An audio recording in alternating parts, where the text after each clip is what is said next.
Hello students, मैं हूं आशीष कुमार और आप लोग देख रहे हो मेरा चैनल आशीष कुमार क्लासेस। आज हम ले आए हैं क्लास 10th का साइंस का चैप्टर नंबर 1, जिसका पार्ट 2 आपने पार्ट 1 देख लिया होगा। उसमें मैंने आपको वेलेसिन इक्वेशन वाला जो है पोर्शन वो छोड़ दिया है। एक बार वो मैं ये सब कराने के बाद आपको अच्छे से समझाऊंगा। उसके लिए एक सेपरेट पार्ट में वीडियो बनेगी। तो आज हम इस पार्ट के अंदर पढ़ने जाएँ टाइप्स ऑफ रिएक्शन, जो chemical how types of chemical reactions जो हैं हमारी जो भी हैं ये, जैसे ये जो भी नहीं मतलब टाइप्स हैं ये। सबसे पहला जो टाइप है उसको आ जाता है कॉम्बिनेशन रिएक्शन। कॉम्बिनेशन क्या होते हैं? कॉम्बिनेशन किसी दो प्रोडक्ट का ना कॉम्बाइन करके ना एक प्रोडक्ट बन जाना। तो इसका डेफिनेशन क्या होती है? A reaction in which a single product is formed with form to और मोर, मतलब कि फॉर्म टू और मोर रिएक्टेंट्स, मतलब दो से भी ज्यादा जो भी रिएक्टेंट्स है ना, यहाँ ये देखो यहाँ पे क्या है, रिएक्टेंट्स है। पिछली वीडियो में अगर आपने देखा यहाँ क्या है, प्रोडक्ट। प्रोडक्ट में हमें एक ही कंपाउंड दिखाई है, CaOH। ठीक है, ये मैंने उसका एग्जांपल लिया एनसीईआरटी बुक से। मैंने ये क्विक लाइम का, क्विक लाइम से ये स्लेट लाइम बन गया है, CaOH। ठीक है, मतलब कैल्शियम ऑक्साइड को जब हम पानी में डालेंगे तो ये रिएक्शन होगी कि कैल्शियम हाइड्रोक्साइड बन जाएगा। तो ये एक्वस सॉल्यूशन बनेगा और साथ के साथ जो ये कुछ एनर्जी भी प्रोड्यूस होगी। कंबशन रिएक्शन में एनर्जी भी प्रोड्यूस होती है और कुछ बहुत सारे एनसीईआरटी से बहुत इंपॉर्टेंट पॉइंट्स हैं। ठीक है, अगर ये स्टेटमेंट्स में भी लिखा है तो इसको ऐसे लिखना होता है। ठीक है, मैं यहाँ लिखता हूँ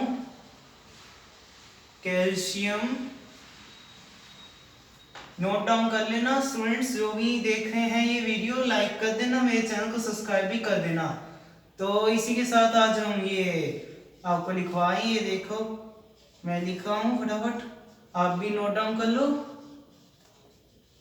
आप सबको दिख रहा है तो एक बार कमेंट्स में मेरे को वीडियो की क्वालिटी भी बता देना, तो मैं और इम्प्रूव करूँगा अपनी वीडियोस को। ठीक है, तो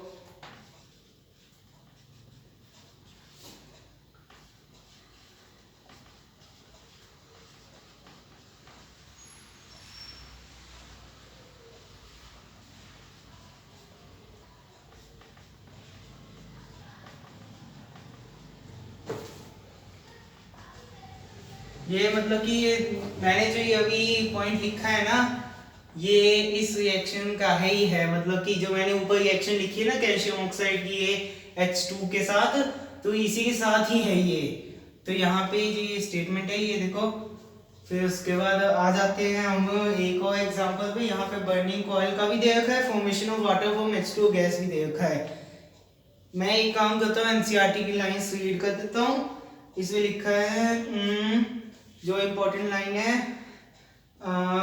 reactants in which heat is released along with the formation of products are called exothermic chemical reaction। exothermic chemical reactions यहाँ पे मतलब कि क्या होता है कि ये रिएक्शन में ना यहाँ पर कुछ हीट प्रोड्यूस, जैसे मान लो एक्सोथर्मिक हीट बहुत ज्यादा प्रोड्यूस हुई, बहुत ज्यादा। तो ये जो रिएक्शन है ना, इसको हम क्या कहेंगे, एक्सोथर्मिक एक्सोथर्मिक रिएक्शन कहेंगे हम इसे। तो और एक क्वेश्चन इसमें से पूछा जाता है, वो भी बहुत इंपॉर्टेंट है। मैं अभी, अगर आपने वीडियो पॉज करके इसे नोट डाउन कर लीजिए।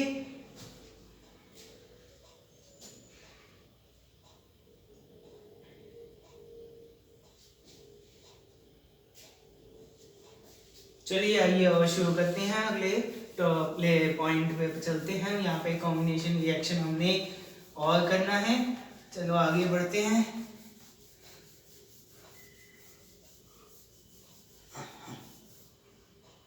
तो ठीक है, इसमें क्वेश्चन पूछा जाता है वाई, मतलब इसमें लिखा जाता है कि जो डाइजेशन में डाइजेशन में why do we call respiration as exothermic process। लिख देता हूँ मैं question, why do we call respiration as exothermic reaction, exothermic process भी कह सकते हैं, प्रोसेस ही इसमें रिएक्शन भी कह सकते हैं, प्रोसेस इस क्वेश्चन के लिए। ठीक है, ये बहुत इंपॉर्टेंट क्वेश्चन है, मस्ट है ये क्वेश्चन, 2 डबल स्टार लगा दीजिए इस क्वेश्चन पे। कॉल ठीक है, ये इसका आंसर है आपकी एनसीईआरटी के पेज पे जो 7वां पेज में है उसका ये। ठीक है, उसमें लिखा है, क्योंकि क्या होता है जब कार्बोहाइड्रेट जब ग्लूकोज से वो होते हैं ना, ब्रेक डाउन होते हैं, तो फिर वो ग्लूकोज फॉर्म करते हैं, तो ग्लूकोज क्या करता है, ऑक्सीजन के साथ कंबाइन करता है सेल में और एनर्जी प्रोवाइड करता है। मतलब कि क्या होता है, जैसे हमारी जो बॉडी है ना, जब हम कुछ खाना वाना पचाते हैं तो क्या होता है, मतलब कि उसमें से जो कार्बोहाइड्रेट्स हैं या कार्बोहाइड्रेट्स हैं, फैट्स हैं, प्रोटीन्स है, ये जो भी ये सारी चीजें जो है ना, जब डाइजेस्ट हो रही होती है ना, तो ये डाइजेस्ट करने के बाद ना ग्लूकोज में फॉर्म हो जाती है, मतलब कि कन्वर्ट हो जाती है ग्लूकोज में। तो ग्लूकोज है ना, क्या करता है, ऑक्सीजन के साथ कंबाइन कर देता है। ठीक है, फिर ऑक्सीजन के साथ ग्लूकोज कंबाइन करेगा तो क्या, तो फिर इसके यहाँ पे जो रिएक्शन होगी ना, वो उसमें एनर्जी लगेगी, मतलब हीट, मतलब एनर्जी रिलीज होगी, मतलब एनर्जी रिलीज मतलब एनर्जी निकल जाएगी बाहर। तो मतलब कि एक तरीके से हम रेस्पिरेशन को एक्सोथर्मिक रिएक्शन प्रोसेस बोल सकते हैं, क्योंकि जब ग्लूकोज ऑक्सीजन के साथ कंबाइन करेगा तो वो एनर्जी रिलीज करेगा, तो ऑक्सीजन जब रिएक्ट करेगा तो एनर्जी बन रही है ना, हमें एनर्जी तभी तो मिल रही है, ऐसे थोड़ी ना हम बैठे हैं, मतलब कि मैं आपको पढ़ा पा रहा हूँ, आप पढ़ रहे हो तो आपको एनर्जी लगेगी, तो इसलिए ये ग्लूकोज और ऑक्सीजन ऐसे ब्रेकडाउन होते हैं। तो तो इसकी एक इक्वेशन भी है, मैं इक्वेशन भी लिख देता हूँ यहाँ पर, एक सेकंड को देना। ये आपने नोट डाउन कर लिया है, कार्बो ये ऑक्सीजन कार्बोहाइड्रेट्स। ठीक है, अगर आपने नोट डाउन कर लिया हो तो ठीक है, नहीं तो वीडियो पॉज या फिर बैक रिवर्स करके कर लेना है। ठीक है, तो ये है हमारी इक्वेशन C6H12O6, ये है ग्लूकोज हमारा। ग्लूकोज को जब हमने क्या किया, ऑक्सीजन की प्रेजेंस में किया। ठीक है, ये समझो, मतलब कि ग्लूकोज से आया, मतलब कि अगर आपने पिछले 9th क्लास में पढ़ा होगा तो ये इक्वेशन आपकी उसमें आती है, किसमें आती है, लाइफ फोटोसिंथेसिस की है ये, मतलब ये फोटोसिंथेसिस का प्रोसेस है एक तरीके से, कि हाँ भाई यहाँ पे ना जो फोटोसिंथेसिस का प्रोसेस है ना, उसमें एनर्जी रिलीज होती है, इससे हम इसको एक्सोथर्मिक प्रोसेस बोलते हैं, रेस्पिरेशन को भी। क्योंकि जब हम मतलब रेस्पिरेशन और ब्रीदिंग में भी बहुत बड़ा अंतर है, मतलब रेस्पिरेशन अलग बात है और ब्रीदिंग अलग बात है, या ज्यादातर लोगों को पता नहीं होगी कि यहाँ रेस्पिरेशन और ब्रीदिंग क्या होता है, तो इसको हम आगे चैप्टर्स में पढ़ेंगे, तो हम अभी इतने ही समझते हैं क्या होता है। और यहाँ पे आ जाता है फिर कार्बन डाइऑक्साइड, फिर वो बन जाता है H2O, और उसी के साथ साथ कुछ एनर्जी भी रिलीज हो जाती है। ठीक है, तो और ये आज और ये टॉपिक ही यहाँ खत्म होता है, और यहाँ पे फिर दूसरा एक टॉपिक आ जाता है। चलो हम दूसरे टॉपिक पे पहुंच चलते हैं, तो तब तक के लिए इसको नोट डाउन कर लीजिए, 2 मिनट कर लिया गाइस नोट डाउन। तो आइए शुरू करते हैं अपना नया टॉपिक।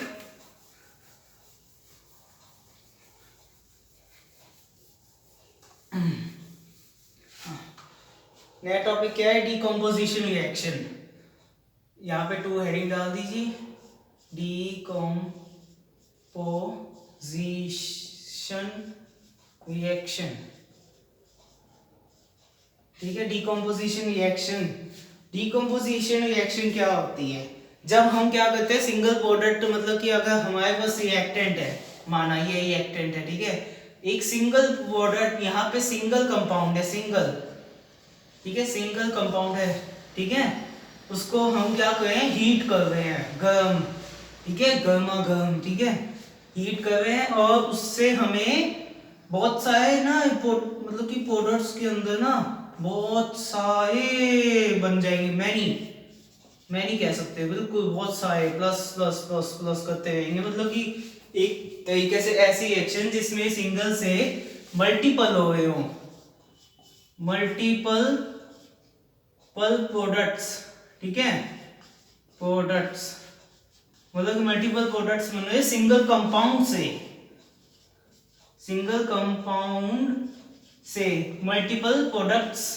यहाँ पे मैंने मल्टीपल के स्पेलिंग गलत लिख दिए होंगे, आप इग्नोर करना, अपने आप लिख लेना। सिंगल कंपाउंड मल्टीपल प्रोडक्ट्स पे कन्वर्ट, मतलब कि इसके लिए जो एनर्जी लगी, जो ये रिएक्शन हुई, इसको डिकम्पोजिशन रिएक्शन कहते हैं। तो आइए हम इसका एग्जांपल लेते हैं एक।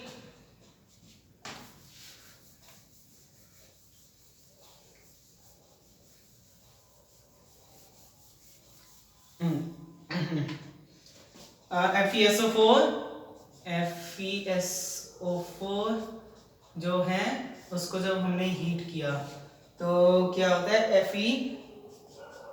Fe2O और Fe2O SO4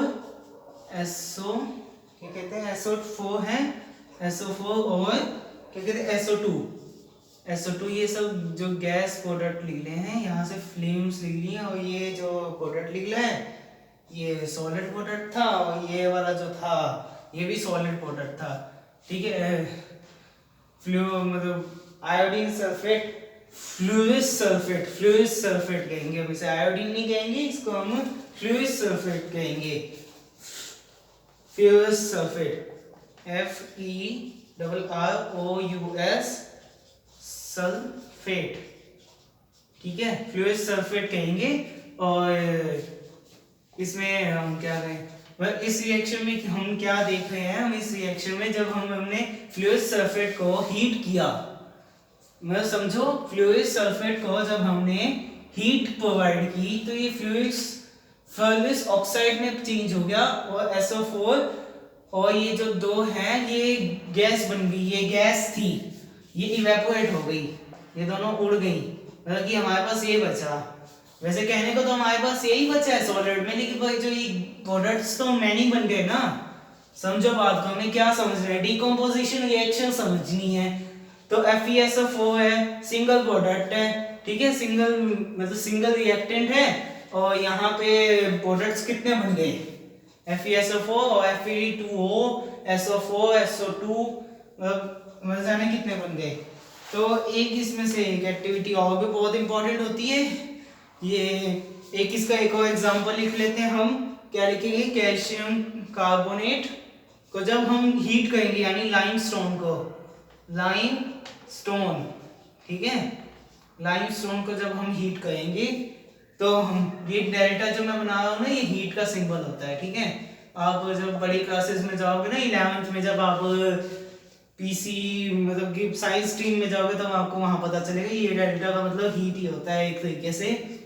वहां पे इस डेल्टा के अलग अलग मतलब होंगे, वो अब समझते हैं ना, ठीक है। तो हीट मतलब इसका यहाँ पे जो ट्रायंगल बना है वो हीट है, ठीक है। फिर यहाँ पे कैल्शियम ऑक्साइड बनेगा, ठीक है, फिर यहाँ पे CO2 गैस निकल जाएगी, ठीक है। ठीक है, लाइमस्टोन सॉरी सॉलिड है ये, ठीक है। तो मतलब कि ये दो एग्जांपल है, आप लिख लो।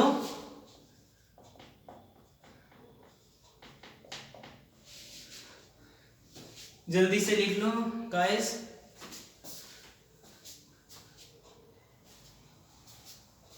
अच्छा गाइस, तो एक मिनट रुकिए आप।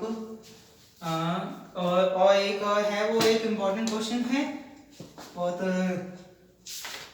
अच्छा वाला क्वेश्चन है, वो बहुत पूछा जाता है।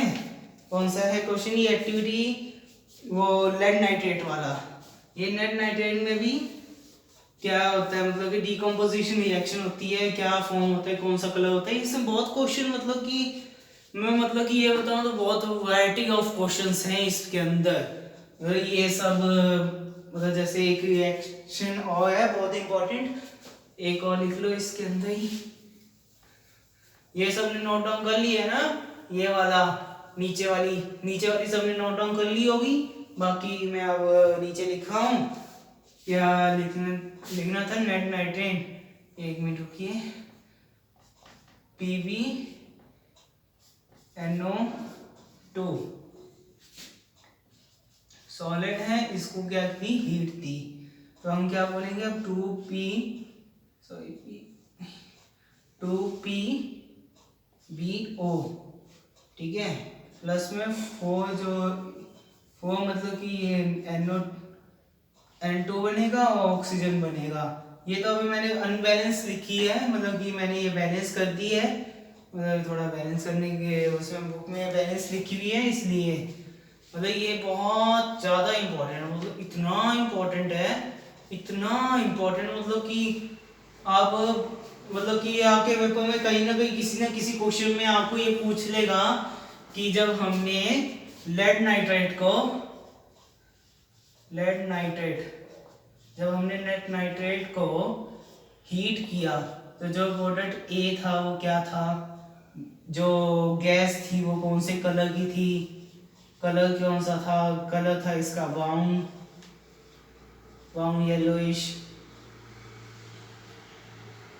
मतलब ऐसे ऐसे क्वेश्चन मतलब आपसे पूछे जाएंगे कि ए कंपाउंड आइडेंटिफाई करो जब हमने लेड नाइट्रेट को इसके साथ किया। ऐसे उल्टे प्रैक्टिकल क्वेश्चन पूछे जा सकते हैं, जैसे कि किसी ने एक्सपेरिमेंट किया तो उसने लेड नाइट्रेट को टेस्ट ट्यूब में डाल के उसको हीट कर दिया, फिर उसके बाद उसको कौन सा क्या मिला, तो हम बताएंगे लेड ऑक्साइड मिली उसको, फिर उसको नाइट्रोजन मिला, उसको ऑक्सीजन मिला। बस ये बहुत आसान है, लेकिन याद करनी पड़ेगी आपको। और एक सनलाइट वाली भी है, इसमें बहुत एग्जांपल है डिकम्पोजिशन रिएक्शन के भी, तो मैं एक और लिखवा देता हूँ, फिर उसके बाद हम नेक्स्ट टॉपिक पे चलेंगे। एक और लिख लीजिए,